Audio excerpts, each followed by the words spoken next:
Hi class, and welcome to our Lesson 1 Lecture 2 recording.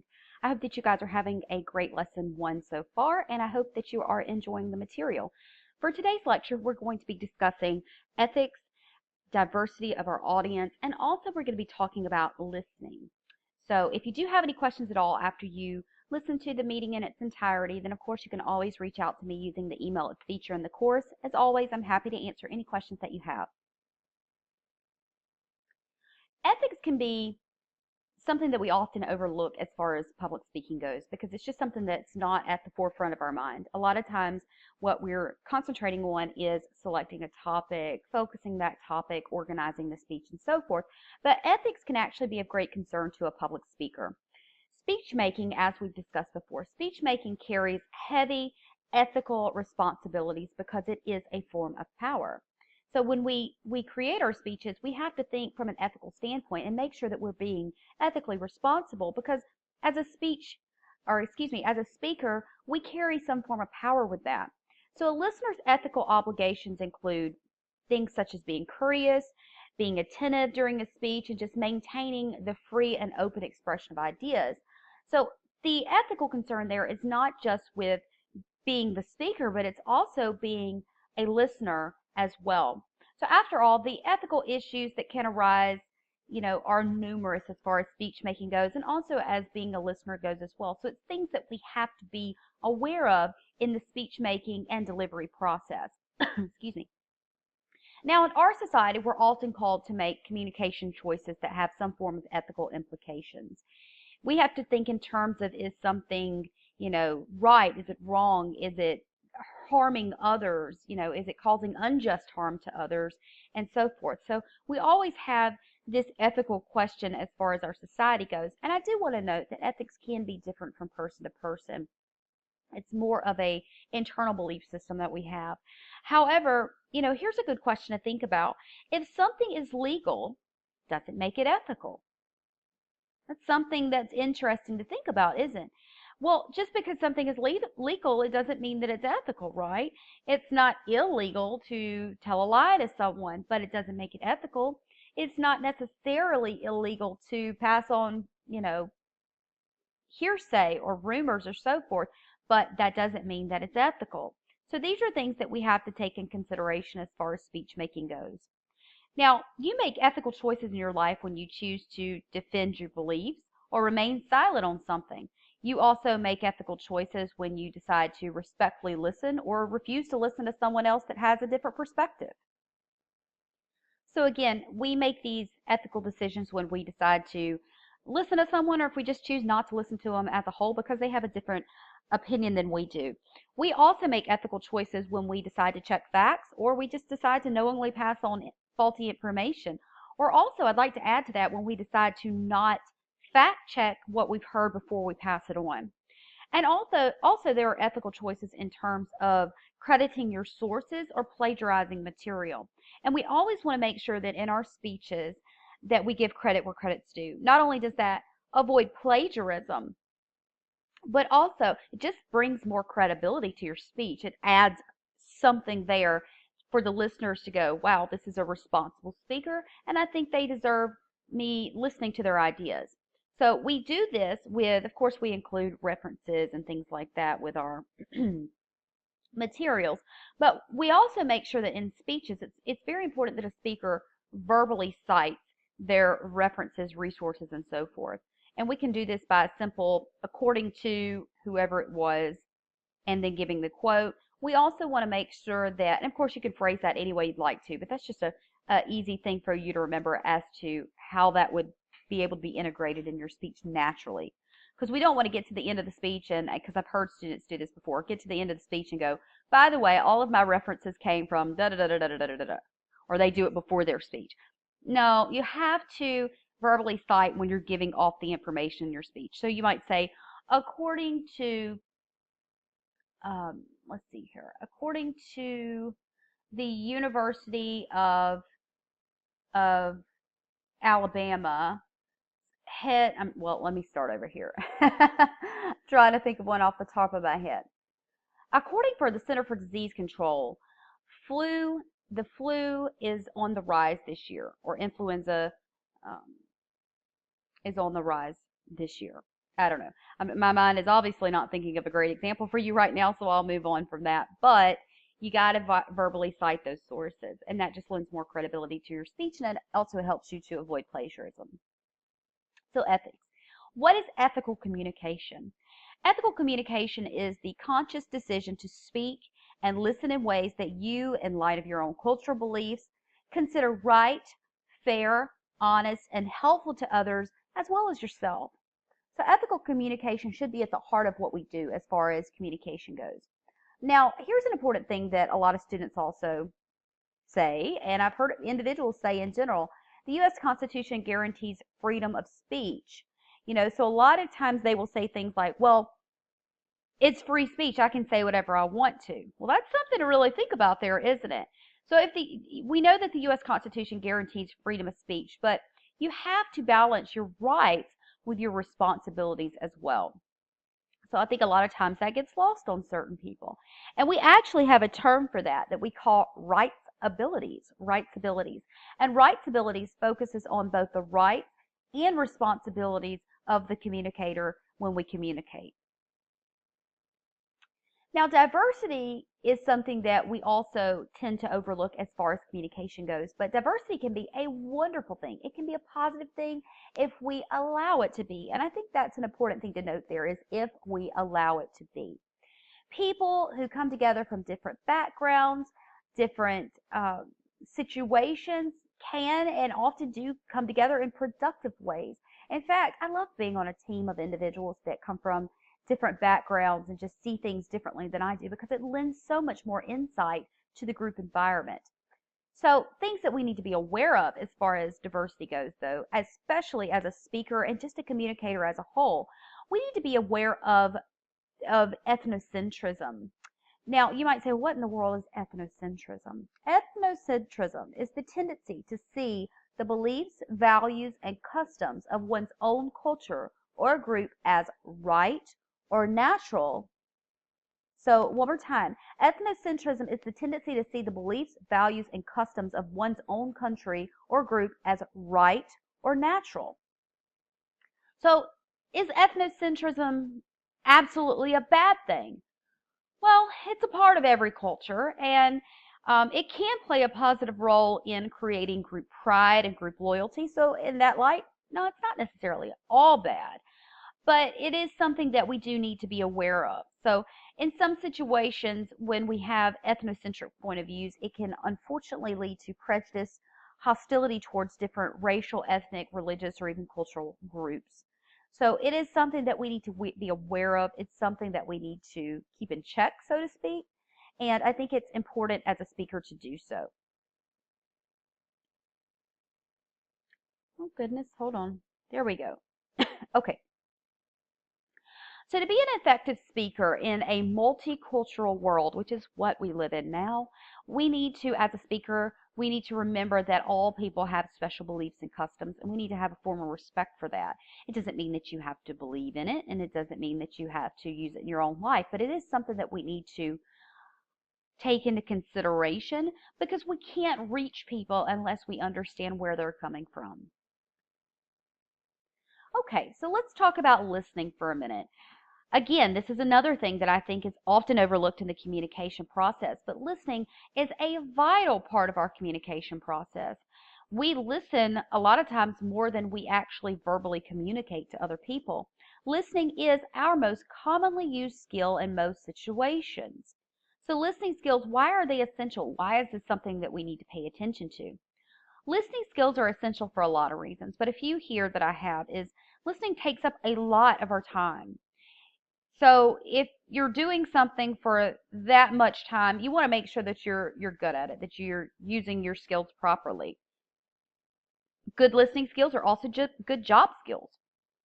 So if you remember, I discussed in, I believe it was the previous lecture, that we discussed how vital communication skills are in our job market nowadays, and how employers are really looking for employees or potential employees with great communication skills, sometimes even over experience.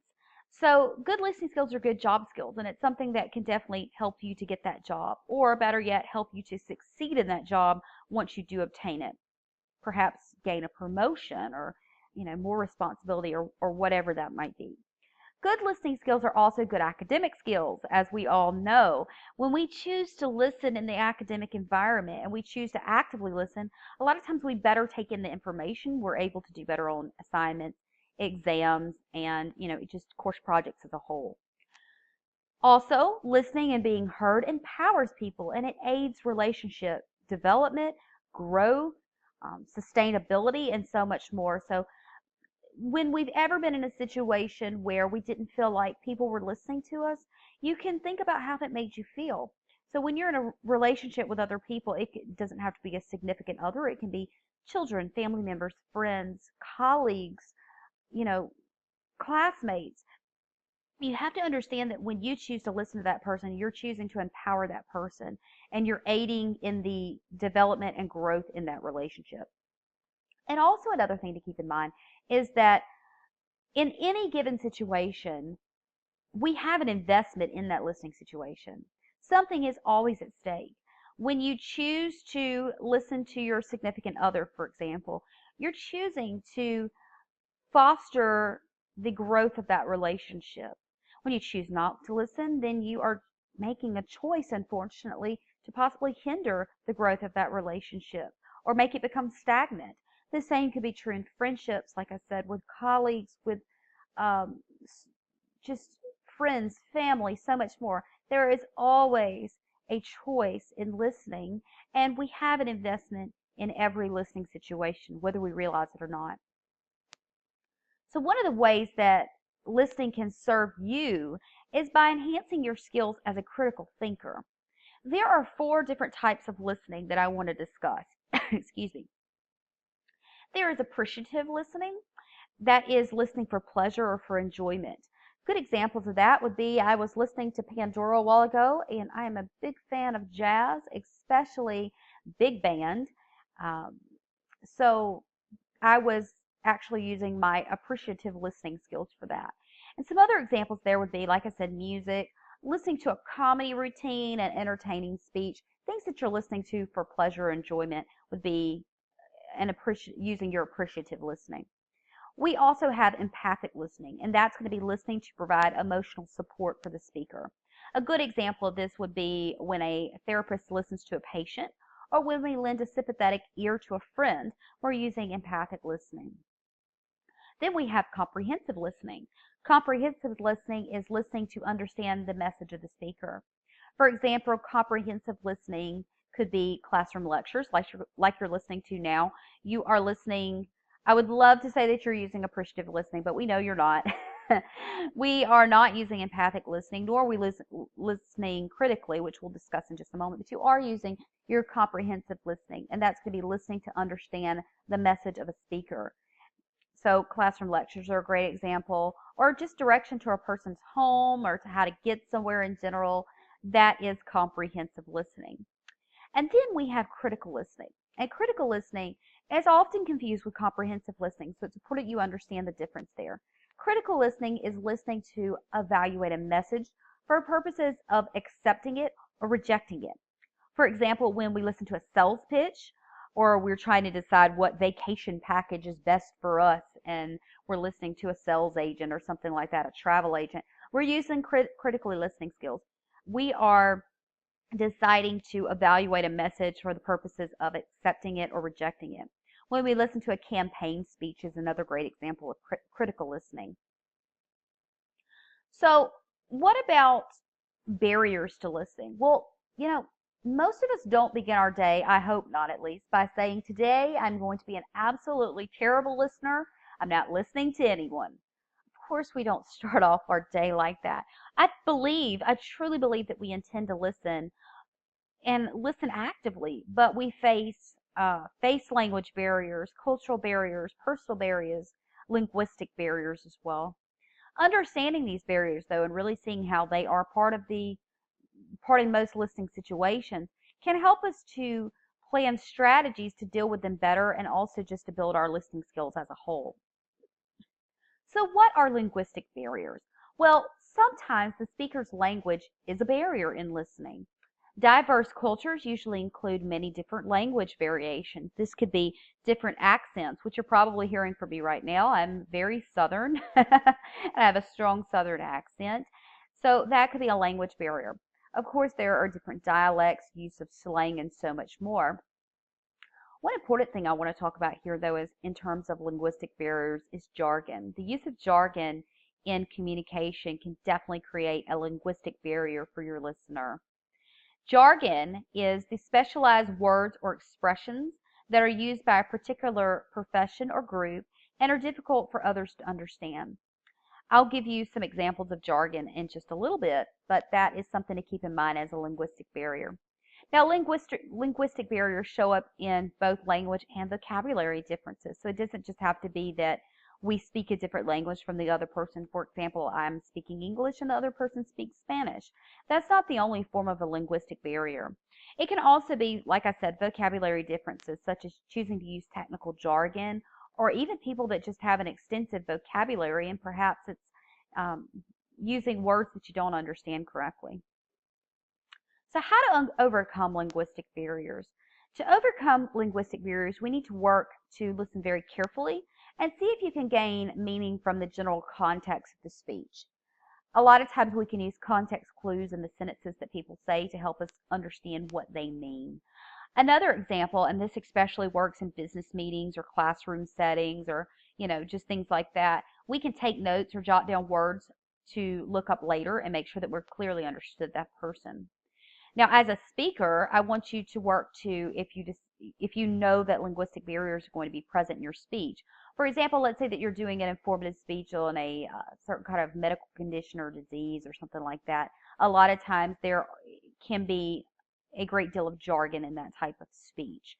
Let's say that you're doing a demonstration speech on how to um, how to change the oil in your car. Well, if you're talking in terms of the mechanics of a car and so forth, it can be a little bit of jargon that can creep up in that speech. So what we can do as a speaker is first we can work to define the terms. So if we do feel that that word is just imperative for us to use in the speech for whatever reason, we need to make sure we fully define what that word means for our listeners, and also just to translate the jargon as a whole. So if you're using jargon, you need to make sure that you are translating that for your listeners so that they fully understand what it is you're saying to them. Now, linguistic barriers are not the only barriers to listening. We also come across cross-cultural barriers. And, we have to consider and keep in mind that comprehension of certain things depends on our ability to understand cultural allusions, cultural references. So, an example of cultural allusions are, well, actually, before I do the example, I need to define my term, don't I? Cultural allusions, by definition, are references to culturally specific, historical, literary, or religious sources. So a lot of times, the meaning of what we are speaking about is based in our own culture, or our own frame of reference. So I want you to think about this. Can you think of anything familiar in your own culture that would confuse someone else? Well, I think a great example of this, for me at least, would be Mardi Gras. In my area of the world where I live, excuse me, just one moment. Okay, so in my area of the world where I live, we are the home of Mardi Gras in the United States. A lot of people confuse that and they believe that it's actually New Orleans, but New Orleans is definitely more commercialized, but we are actually the historical home of Mardi Gras in the United States. So, if I were going to talk about Mardi Gras and just assume that you know all those things, I would be, using a cultural illusion and something that may not be familiar to you. So your comprehension level might not fully be understood there. Okay, now each group in our society draws from different resources and backgrounds and so forth, and we need to make sure that we remember that. Don't forget that the knowledge, experience, goals, values, and attitudes through which each listener filters a message is called the listener's frame of reference, and we all draw from our own personal frames of references. So being someone that's grown up in this area of the world, my cultural reference for certain things, or excuse me, my frame of reference for certain things is going to be different. And it's not just based on certain cultures. Um, each person, no matter if you belong to the same culture, the same religion, the same backgrounds, whatever, we all have different frames of references because we've all had different life experiences. So that's something that we definitely need to keep in mind as we develop a speech. It's also up to the speaker to be sensitive to the differences and explain cultural allusions when possible and when used in speeches. So not only do we possess linguistic barriers and cultural barriers to listening, but we also have personal barriers to listening. And that's going to be personal distractions, basically, that hinder listening. Many personal factors can hinder listening, but these are a few that I wanted to just talk about real quick. For example, physical factors. Physical factors which can hinder listening might be bodily conditions that can limit your desire or ability to listen. Another thing might be psychological factors. And psychological factors could be mental stressors or distractions that take away from your desire or ability to focus. So like I said, this physical factors can just be the physicality of not being able to listen, a bodily condition. So then we have the psychological factors, or those mental stressors that we have, or distractions that take away from your desire or ability to focus. If we're under a lot of stress sometimes, we're unable to physically listen. We just can't do it at that point in time, and it can definitely create a barrier in the listening process. And sometimes we have prejudices, and those are just preformed biases or judgments, whether positive or negative, about something. Now, being prejudiced doesn't just mean in terms of a race or a religion or something like that.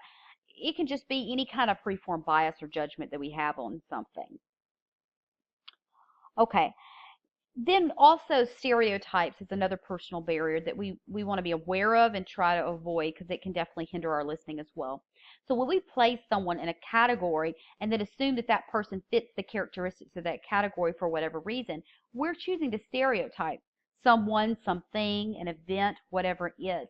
And that can definitely hinder our listening as well. So when we come into situations when we have these preformed biases and we have these preformed notions of certain things, it can definitely hinder our listening as a whole.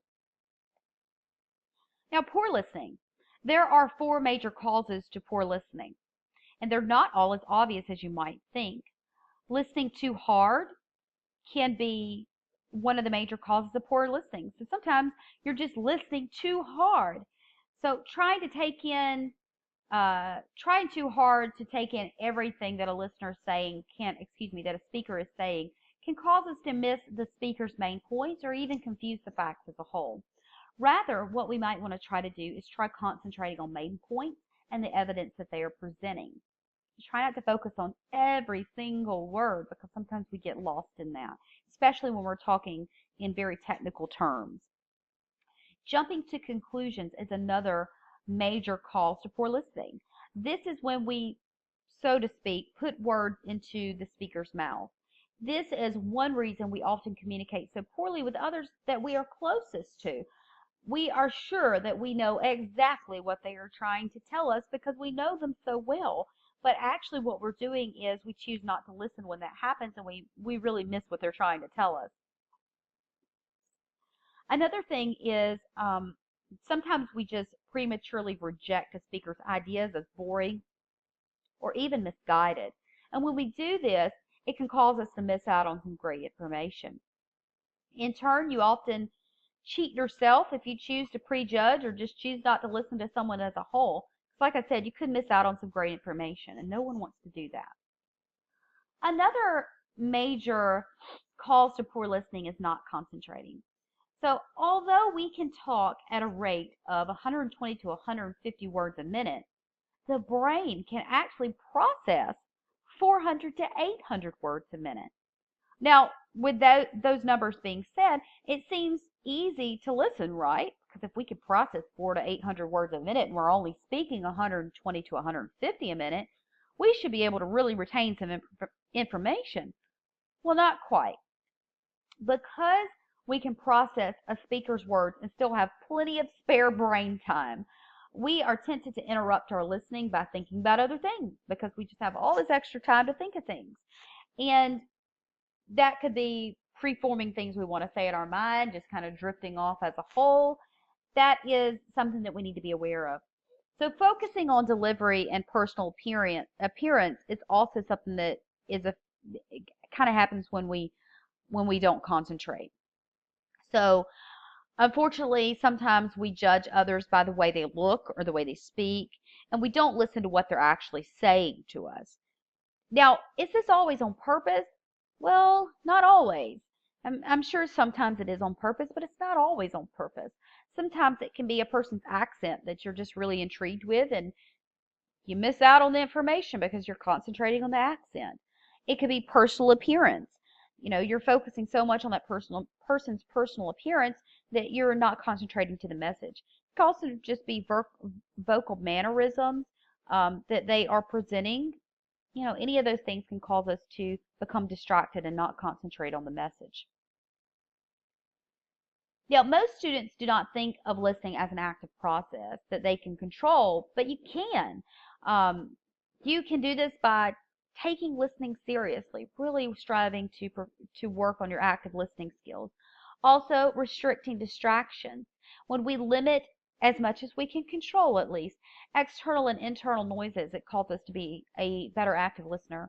And don't forget that we discuss internal and external noises.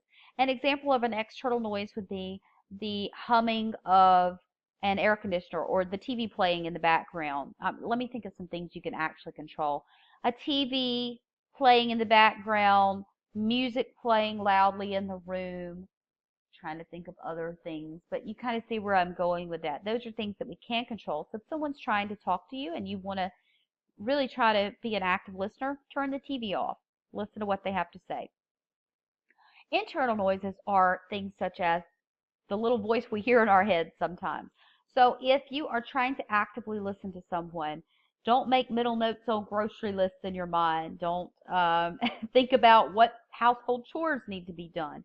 You need to try to focus on what the speaker is trying to relay to you. Don't be diverted by appearance or delivery. If you're interested in that person's accent or whatever, try to tune that out and really focus on the message they are trying to tell you. Suspend judgment. Don't make judgments on people or things or events before you know them. We should just suspend judgment as a whole. Excuse me. Focus your listening. You want to try to listen for main points. You also want to listen for evidence. Speakers should work to provide this in their speeches by being accurate. So we can provide evidence for a listener or for audience members in our speeches by being accurate, using responsible and objective research, using evidence relevant to the speaker's claim, and providing sufficient research to support the speaker's points. It's very important for us to understand that. And also just overall choosing to be an active listener. Now, you've heard me using that term a few times today, and I want to describe what that is. What is active listening? Active listening is giving our undivided attention to a speaker in a genuine effort to understand the speaker's point of view. Also, we can develop note-taking skills. That can be of great help to us in certain situations. When delivering a speech, I want you to always use a keyword outline on your note cards. You've heard me actually talk about that in the first lecture for this lesson, but what is a keyword outline? A keyword outline is an outline that briefly notes a speaker's main points and supporting evidence in a rough outline form. So why do we want to use a keyword outline on our note cards? Well, for one, when we're using only keywords and not writing out our entire speech, it helps us to avoid reading, which is something that will very quickly lose your listener if you're reading to them and not actually being dynamic in your speech. It also allows us to reduce speaker anxiety because we have keywords and phrases in front of us on our note cards that are properly organized. And if for some reason we lose our train of thought or we lose our place in our speech, all we have to do is glance down at those keywords and it'll jog our memory as to where we were. Also, it allows for that extemporaneous delivery that we've already spoke about. We never want to memorize our speeches in this class. We always want to deliver our speeches extemporaneously. And don't forget that as far as how listening and diversity can come together, don't forget that the knowledge, experience, goals, values, and attitudes through which each listener filters a message is that listener's own frame of reference, like we previously discussed. Each of our frame of references will differ, so we have to take that in consideration when we are working to best tailor our message for our audience or for our listeners as a whole. All right, so that is going to be it for lesson 1, lecture 2. If you have any questions at all, feel free to send me an email in the course. Otherwise, keep up the hard work and continue working on those assignments. I can't wait to see what you guys come up with. Thanks so much and have a great week.